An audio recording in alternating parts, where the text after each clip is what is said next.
¿Te imaginas encender la tele para ver el típico programa vespertino y encontrarte de golpe con Antonio David Flores, plantado en mitad del plató, alzando la mano para pedir silencio y soltando, sin titubeos, que acaba de presentar 10 demandas contra los gigantes mediáticos que llevan años triturando su nombre? Así arrancó todo, sin previo aviso, sin promo, sin música dramática, solo ese instante eléctrico en el que se hizo un silencio extraño, como cuando el público intuye que está a punto de estallar algo que no cabe en la escaleta. Primero habló despacio, casi con calma, enumerando cada demandado: Jorge Javier, Carlota Corredera, María Patiño, Kiko Hernández, Rocío Carrasco y el propio grupo televisivo. Después mostró un fajo de folios con el sello del juzgado de Málaga y dejó claro que no era atrezo. Aquí están las pruebas, hoy se acabó el circo. El realizador tardó 3 segundos en pinchar un plano corto de los presentadores, pero bastó para verles la mandíbula tensa. Por primera vez, quienes acostumbraban a dictar sentencias se convirtieron en noticia y presuntos responsables. Esa imagen, Antonio David sosteniendo las carpetas ante la cámara, ya corre por todas las redes y se analiza fotograma a fotograma. Unos aplauden la valentía, otros tuercen el gesto y hablan de venganza, pero nadie permanece indiferente. La magnitud del golpe no reside solo en la cifra, 10 demandas simultáneas, sino en el tiempo perfecto con que se lanzó, último día de plazo, última hora, como una jugada de ajedrez que fuerza al rival a replegarse cuando ya no puede reaccionar. Nada improvisado, llevaba meses reuniendo recortes, vídeos, transcripciones, peritajes psicológicos y hasta informes médicos que certifican el desgaste emocional sufrido por su familia. Dicen quienes han visto parte del expediente que hay fragmentos inéditos, audios de producción donde se barajan titulares antes de verificarlos, correos electrónicos en los que se pactan enfoques sensacionalistas y guiones que describen, paso a paso, cómo presentar a Antonio David como villano sin matices. Esos papeles, hasta ahora guardados bajo llave, serán exhibidos en sede judicial. Imagínate el impacto. Los mismos programas que vivían de contar intimidades ajenas se verán obligados a explicar las suyas. Pero la escena del plató fue solo la chispa. El incendio se propagó al momento. En la redacción del programa saltaban los teléfonos, otros colaboradores recibían WhatsApps con un único mensaje: ¿has visto lo que acaba de pasar? Varios jefes de contenido convocaron reuniones de urgencia. Había que decidir si continuaban el directo o cortaban a publicidad para recomponer la escaleta. El público, mientras, empezaba a inundar redes con capturas del instante en que Antonio David pronunció las palabras mágicas: reparación, dignidad, limpiar mi nombre. Un hashtag con su apellido subió al primer puesto de tendencias en menos de 20 minutos. Quienes llevaban años esperando que hablara en terreno neutral se agarraron al móvil como si fuera un salvavidas. Quienes jamás creyeron su versión, pidieron el corte de señal por considerarlo apología de maltratadores. El país se partió en dos otra vez, pero esta vez con el factor sorpresa a favor del acusado. Mientras tanto, en las redacciones digitales de los principales diarios se formaba una cola virtual para consultar el punto exacto del BOE que fija los plazos de prescripción. Confirmaron que, en efecto, Antonio David había apurado hasta el último minuto. Ese detalle encendió un nuevo debate. ¿Se trata de una estrategia legal fría y calculada o de la única ventana que le quedaba a alguien que, durante años, fue juzgado en pantalla sin poder replicar? Los portales de noticias del corazón comenzaron a refrescar artículos antiguos, titulares que decían: Antonio David, hundido y sin defensa, Rocío Carrasco rompe su silencio, Sálvame desenmascara. Ahora esos textos adquieren otro peso, porque cada frase puede convertirse en prueba de parcialidad o incluso de injuria si un juez así lo estima. Nadie imaginaba, cuando se emitían aquellas tardes de linchamiento televisivo, que algún día esas palabras se leerían en un juzgado con toga y acta notarial. En las redes sociales aparecieron clips que muchos ya habían olvidado: presentadores soltando adjetivos demoledores, colaboradores bailando sobre la reputación de un hombre sin dejarle espacio de réplica, discusiones sobre su vida personal convertidas en espectáculo de sobremesa. La línea entre la información y el show quedó tan borrosa que hoy, vista en retrospectiva, provoca escalofríos. Se emitían diagnósticos psicológicos sin firma médica, se desmontaban testimonios de su hija en directo, se trivializaban informes de violencia sin juicio firme. Todo eso vuelve ahora en forma de boomerang legal. No tardaron en surgir teorías de conspiración, que si Antonio David estaría negociando su regreso a la televisión y las demandas son maniobra de presión, que si algún despacho poderoso le respalda para hundir a la productora rival, que si la inclusión de Rocío Carrasco es un movimiento para forzar un careo público y reventar audiencias. Pero la frase que más resonó fue la que pronunció una invitada en aquel mismo directo, visiblemente indignada: aunque le paguen millones, nadie le devuelve los años de escarnio. Esa idea caló hondo, porque remueve un miedo colectivo, el de descubrir que cualquiera puede ser triturado por el prime time. Si sobrevive, la única reparación sea un cheque que no cubre la humillación ni el daño emocional. En los despachos de abogados especializados en derecho al honor se habla ya de caso histórico. Si los jueces admiten íntegramente las demandas, cada programa tendrá que justificar cada palabra pronunciada, cada rótulo lanzado en pantalla, cada declaración sin contraste. Y si alguna sentencia da la razón a Antonio David, se abre una puerta nunca vista: la posibilidad de que la televisión, ese gigante que parecía intocable, tenga que empezar a responder ante la justicia por exceso de espectáculo. Productores y directores lo saben, por eso, cuentan fuentes internas, algunos ya revisan hemerotecas para borrar rastros o preparar defensas. El miedo real no es la indemnización económica, sino el precedente, que se instaure la idea de que el plató no es territorio ajeno a la ley. En mitad de este huracán, Antonio David, dicen quienes le rodean, mantiene el teléfono en silencio. No contesta a productoras, no negocia exclusivas, no firma entrevistas. Sopesa cada paso con su abogado, el mismo que lleva años recopilando pruebas mientras los focos estaban en otro sitio. La estrategia es clara, hablar solo cuando toque y hacerlo donde la palabra pese de verdad, en el juzgado, lejos de los aplausos prefabricados y las encuestas de Twitter. Esa calma contrasta con el frenesí mediático y, paradójicamente, le otorga una autoridad que antes no tenía, la del que se permite esperar porque sabe que su munición son documentos, no tertulias. Así arranca esta nueva batalla, un plató que enmudece, 10 demandas sobre la mesa, rostros televisivos acostumbrados a dictar sentencia obligados ahora a preparar su defensa. Y la audiencia, por primera vez, preguntándose si el espectáculo de la lágrima fácil y la indignación al segundo podía tener consecuencias jurídicas reales. La bomba ha estallado, el ruido apenas empieza, lo único seguro es que, esta vez, nadie podrá cambiar de canal para esquivar el veredicto.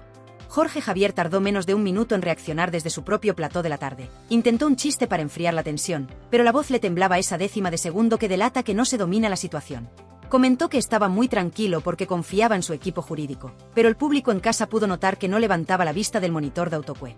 No es para menos, la demanda que le ha caído encima no es la típica reclamación de rectificación, sino un texto denso repleto de recortes, transcripciones y fechas concretas. Hay un pasaje especialmente incómodo en el que se reproduce, palabra por palabra, aquel editorial en el que él aseguró, mirando cámara, que Antonio David había destrozado la vida de Rocío Carrasco. La querella subraya que, en ese momento, no existía sentencia firme ni condena, y que la frase pudo condicionar la opinión pública. Para la televisión era un comentario más, para un juez puede ser una difamación de manual. Desde ayer, su mesa de redacción se ha convertido en una pequeña sala de crisis. Hay abogados pidiendo cintas de archivo, redactores buscando atenuantes y productores calculando cuántos minutos de publicidad se pueden vender con la siguiente exclusiva. Pero todo el mundo sabe que esta vez los anuncios no bastarán para tapar el agujero. Carlota Corredera, por su parte, apareció en sus redes durante la madrugada. Grabó un vídeo corto, ojos hinchados y voz pausada, diciendo que cree firmemente la libertad de prensa y que confía en que la verdad prevalecerá. No mencionó ni una sola vez a Antonio David, quizá por consejo legal, pero tampoco se disculpó. Y esa es la parte que ha incendiado Twitter. Su nombre se ha convertido en la diana de un debate feroz entre los que la consideran paladín del feminismo televisivo y los que la señalan como arquitecta del mayor linchamiento mediático de la última década. Miles de usuarios rescatan fragmentos de su docuserie comentando gráficos de violencia de género. Otros contraponen audios donde la productora cuestionaba la salud mental de Rocío Flores. El termómetro de la red sube cada hora y nadie sabe cuánto daño reputacional puede infligir este huracán a quienes llevaban años instalados en el pedestal moral. Mientras tanto, María Patiño apareció en su programa matinal y, contra todo pronóstico, guardó silencio. Presentó los titulares del día, dio paso a la reportera de Sociedad y evitó cualquier referencia directa al asunto. Para muchos, ese mutismo es la confirmación de que se avecina tormenta de verdad. Cuando Patiño calla, algo grave sucede. En pasillo se comenta que su defensa girará en torno a la opinión amparada por la libertad de expresión, pero fuentes cercanas al bufete de Antonio David aseguran que tienen archivados más de 108 cortes en los que la periodista no opina, afirma. Frases categóricas como es un maltratador o todos los informes le apuntan sin mostrar dichos informes serán el eje de la estrategia demandante. Lo que en televisión vale para mantener la curva de audiencia, en un juzgado puede volverse un boomerang. Kiko Hernández reaccionó con su tono habitual, desafío e ironía. Aseguró que no piensa retractarse porque la realidad es la realidad y que si hay que ir a juicio, se va con la cabeza alta. El problema es que su realidad proviene de supuestas fuentes cercanas que nunca mostró. Uno de los puntos fuertes de la querella es un recuento económico. Cada minuto de Kiko arremetiendo contra Antonio David coincidió con bloques publicitarios millonarios. El abogado pretende demostrar que la productora ganó dinero directo con una narrativa que dañaba sin prueba alguna la reputación de su cliente. Si el juez admite esa correlación, la indemnización podría dispararse, y no solo para Kiko. También se abriría la puerta a exigir responsabilidades a la cadena por lucrarse con un linchamiento. Y luego está Rocío Carrasco, la figura que más conmoción provoca. Su inclusión en la lista de demandados ha fracturado a la opinión pública. Hasta ayer, ella era el símbolo de una causa social. Hoy, parte de la audiencia la ve como demandada por difamación. Sus abogados han emitido una nota escueta. Rocío Carrasco se ratifica en todo lo declarado y presentará pruebas documentales. Pero nadie ha explicado qué pruebas son esas. El equipo de Antonio David dice en voz baja que, si llegan, las recibirá con gusto. Por primera vez las verá bajo juramento y con derecho a rebatir. Lo que era monólogo televisivo se convertirá en diálogo judicial. Y eso cambia las reglas del juego. Detrás de las cámaras, los ejecutivos de la cadena calculan daños económicos. Un consultor ha deslizado la cifra de 5 a 8 millones de euros en posible responsabilidad civil, dependiendo de si se condena a reintegrar beneficios obtenidos mediante contenidos lesivos. Los anunciantes observan atentos. Ya hubo marcas que abandonaron programas cuando la presión social por el caso Rocío Carrasco alcanzó su clímax. Si la balanza legal se inclina en dirección opuesta, podría repetirse el éxodo, esta vez contra quienes llevaron la narrativa. Y el dinero asusta más que cualquier editorial. Pero el núcleo de la tormenta no está en platós ni en balances, está en la calle virtual, en esos foros y grupos donde la gente común celebra o condena lo que ve. Hay madres que en su día creyeron a Rocío Carrasco y ahora se sienten traicionadas. Hay mujeres que temen que un eventual triunfo judicial de Antonio David se use para minimizar casos reales de violencia de género. La polarización es total, y el sistema mediático se alimenta de ella, pero esta vez debe hacerlo con cuidado. Cualquier paso en falso podría sumarse al expediente. Antonio David, por su parte, guarda silencio público, pero su abogado filtra un dato que nadie esperaba. Además de las 10 demandas civiles por intromisión al honor, preparan querellas penales y en fase de prueba se confirma manipulación consciente de documentos. No bastará indemnizar, podría haber delito de calumnias. En lo emocional, quienes lo conocen aseguran que duerme poco y revisa cada documento con un subrayador amarillo. Su círculo le insta a mantener la calma, pero no puede negar la ansiedad. Durante años, cada frase suya fue editada, recortada y devuelta al público bajo la peor luz posible. Ahora confía en que los tribunales le devuelvan la versión completa. El público, acostumbrado a finales de reality, empieza a comprender que esta historia no se resolverá en horas ni en semanas. Los plazos judiciales son largos, las vistas podrían celebrarse dentro de un año. Sin embargo, cada paso procesal se filtrará a la prensa: admisión a trámite, ratificación, pruebas, testificales. El espectáculo se trasladará del plató al juzgado y, paradójicamente, la cadena que antes lideraba la audiencia con el caso podría quedar obligada a cubrirlo desde la barrera, sin editorializar, por miedo a encadenar nuevas denuncias. No es exageración, los directores han recibido ya instrucciones de los departamentos jurídicos para revisar guiones en busca de adjetivos potencialmente punibles. La calle, en medio, se pregunta por el alcance real de la palabra justicia. Si la legal coincide con la mediática, poco cambiará; si diverge, se tambaleará la fe en la prensa espectáculo. Mientras tanto, hay un detalle que ilustra el vuelco. Las consultas a despachos especializados en derecho al honor se han disparado un 30% desde que estalló la noticia. Gente común que se vio difamada por redes o programas locales quiere saber si también puede demandar. Antonio David, sin querer, ha abierto una rendija por la que muchos planean asomar sus propias quejas. Y así se instala la tensión: presentadores que ahora leen guiones con cuidado, productores que temen auditorías de contenidos, anunciantes con un ojo la audiencia y otro los jueces, espectadores que se descubren parte de la maquinaria al recordar cada chiste y meme compartido. La guerra ya no es de gritos en plató, ahora estalla en fríos documentos con sello judicial. Quien gane, cambiará las reglas de un negocio que creía ser intocable. Quien pierda, cargará con la etiqueta de haber querido jugar a ser tribunal y acabar sentado en el banquillo de los acusados. En los pasillos de Mediaset el ambiente huele a café recalentado y a inquietud. Nadie alza demasiado la voz por miedo a que cualquier frase termine citada en un escrito de ampliación de demanda. Se comenta que Recursos Humanos ha distribuido un recordatorio urgente. Los micrófonos ambiente del plató se activan mucho antes de que empiece la emisión y cualquier comentario captado sin darse cuenta podría acabar, editado y ampliado, en redes sociales esa misma noche.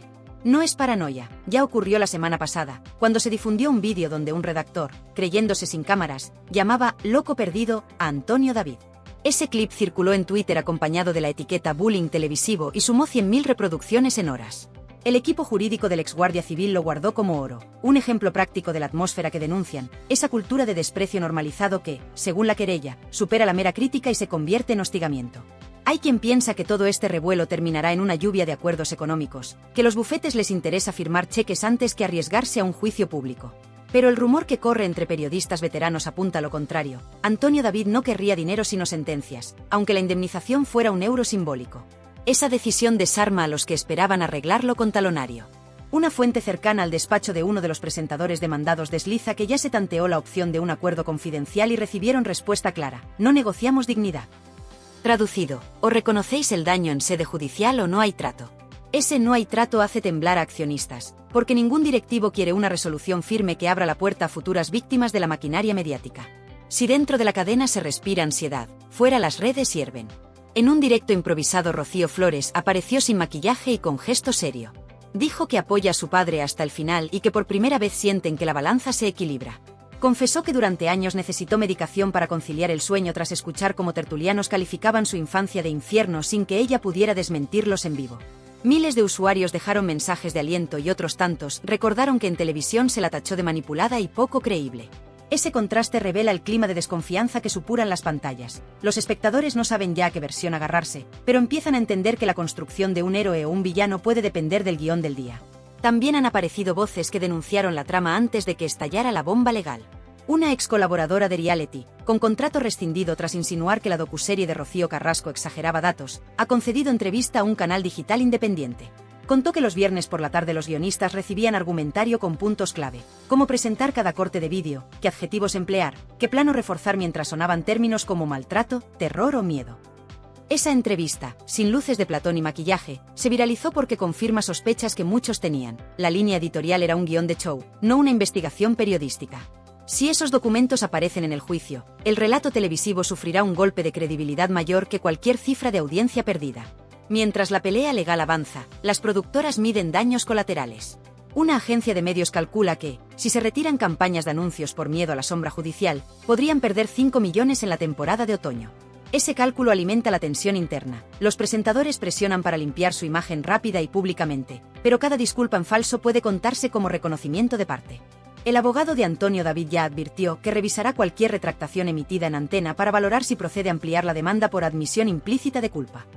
Ante semejante reja, muchos optan por callar, y ese silencio es nuevo en el ecosistema. Programas que vivían del comentario constante se quedan sin palabras cuando se trata de su propia responsabilidad.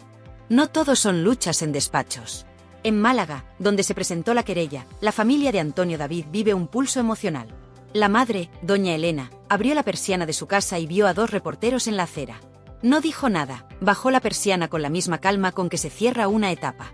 Un vecino comentó que la señora, cansada de micrófonos, últimamente solo sale a primera hora, cuando el barrio duerme.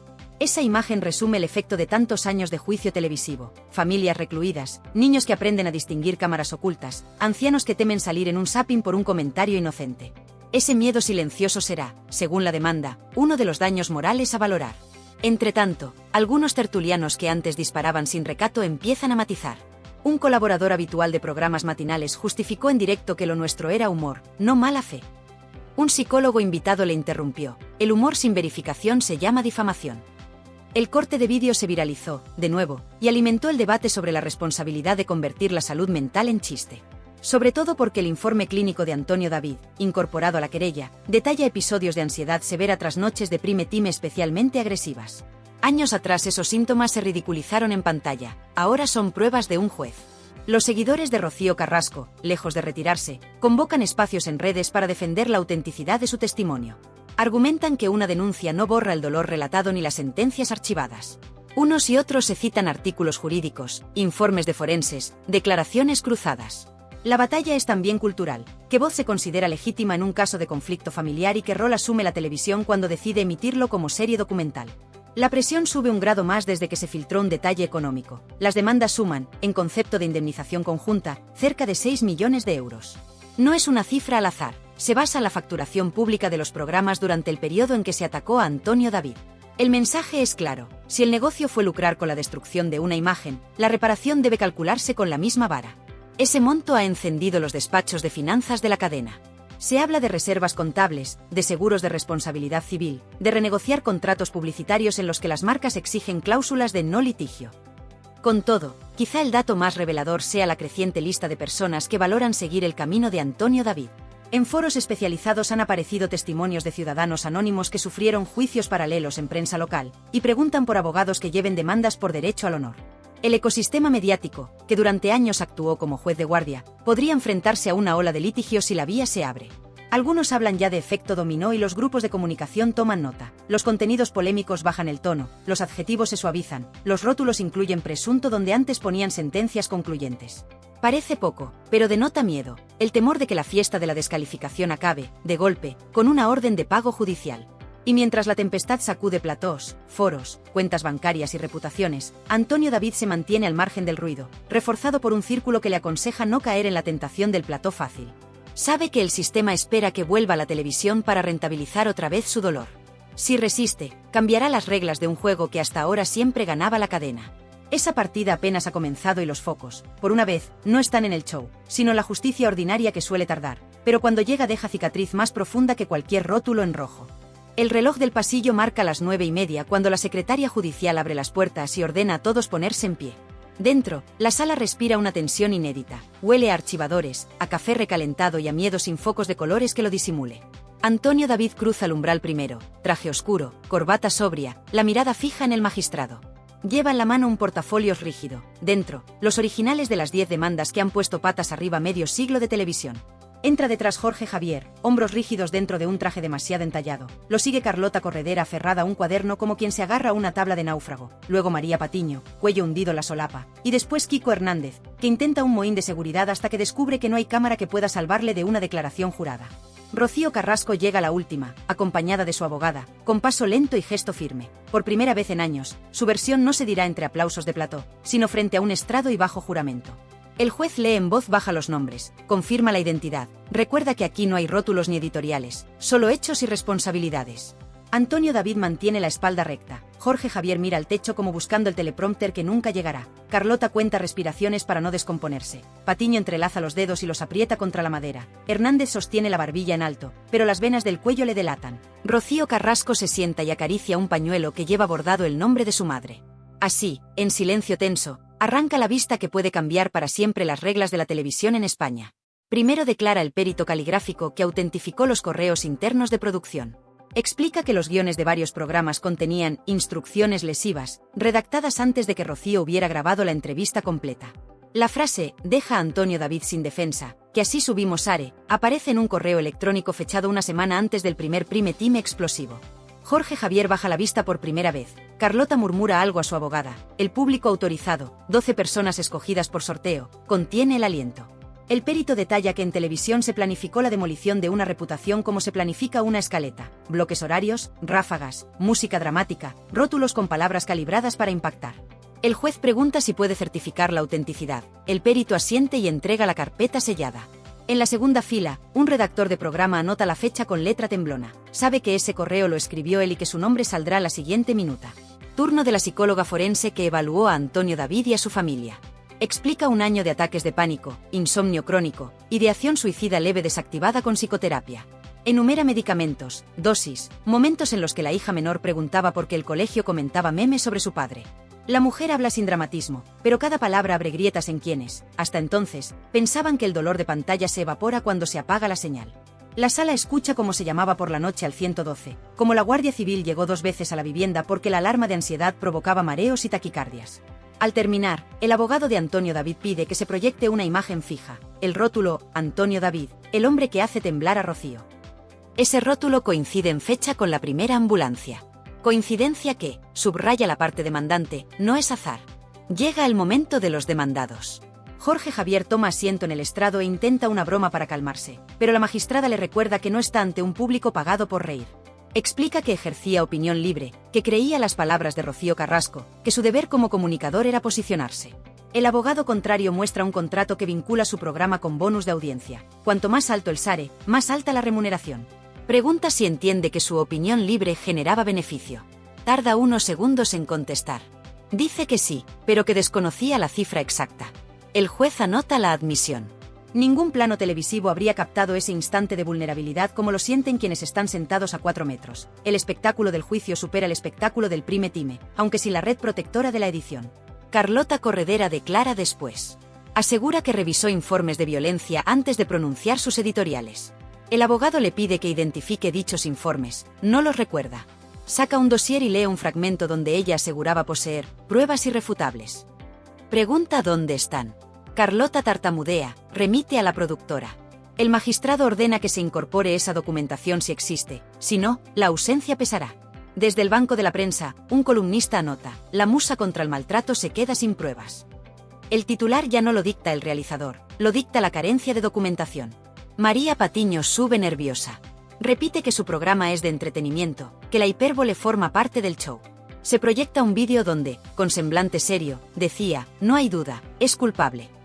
Pregunta el abogado si era show o afirmación informativa. Ella argumenta estilo televisivo. El perito lingüista, citado por Antonio David, explica la diferencia entre estilo hiperbólico y declaración categórica. Concluye que la frase no dejaba resquicio. La presentadora traga saliva. Antes, los aplausos del plató la ayudaban a redondear esas sentencias. Ahora solo hay silencio y el tecleo del secretario judicial. Kiko Hernández encara la acusación con el mentón alto. Le preguntan por una lista de apelativos: sinvergüenza, psicópata, delincuente. Él responde que se basaba en información publicada. Nuevamente piden las fuentes, no las trae. El abogado presenta un clip en el que Kiko afirma que la consulta de los informes psicológicos está en cualquier hemeroteca. La jueza advierte que, si no presenta documentos, su testimonio se abre a valoración negativa. Kiko se encoge. El plato fuerte llega con Rocío Carrasco. Su abogada solicita declarar a puerta cerrada. El juez lo deniega. La vista es pública y el honor a debatir también es público. Rocío se sienta y sostiene la mirada de Antonio David por primera vez sin intermediarios. Cuenta episodios de dolor, habla de su verdad, pero el abogado contrario replica con fechas, autos archivados y un informe de fiscalía que nunca avaló las acusaciones más graves. Rocío admite que su testimonio fue emocional, no judicial. El abogado pregunta si reconoce que parte del relato se dramatizó para impactar. Ella titubea, dice que se ajustó a sus sentimientos. El juez deja constancia. Esa ambigüedad pesa como una losa. A media tarde, la sala pasa a los testimonios de excolaboradores despedidos por discrepar de la línea oficial. Una redactora entre lágrimas describe cómo le ordenaron cortar declaraciones de tertulianos que defendían a Antonio David. Un becario aporta correos donde se cambiaba el orden de las intervenciones para dar sensación de unanimidad. El abogado de la cadena intenta objetar, pero el juez acepta las pruebas, demuestran manipulación editorial deliberada. Algunos periodistas en la bancada miran al suelo, el armazón del relato queda expuesto. Rocío Carrasco sabe que el juicio no ha terminado y que el veredicto puede vapulear su relato. En otro punto de la ciudad, Antonio David abraza a su hija que llora de alivio. Nunca antes habían sentido que alguien los escuchase sin música de violines detrás. Y en las redacciones de televisión, los guionistas tachan la palabra monstruo de futuros libretos y la sustituyen por acusado. Las audiencias piden espectáculo, pero el eco del juzgado recuerda que el espectáculo, cuando cruza ciertos límites, se paga caro. Sea cual sea la sentencia, la televisión española ya no podrá fingir que el honor ajeno es un decorado que se desmonta tras el directo. La última palabra la dirá un juez, no un presentador, y ese simple cambio de escenario es, para muchos, la mayor revolución mediática de los últimos 30 años.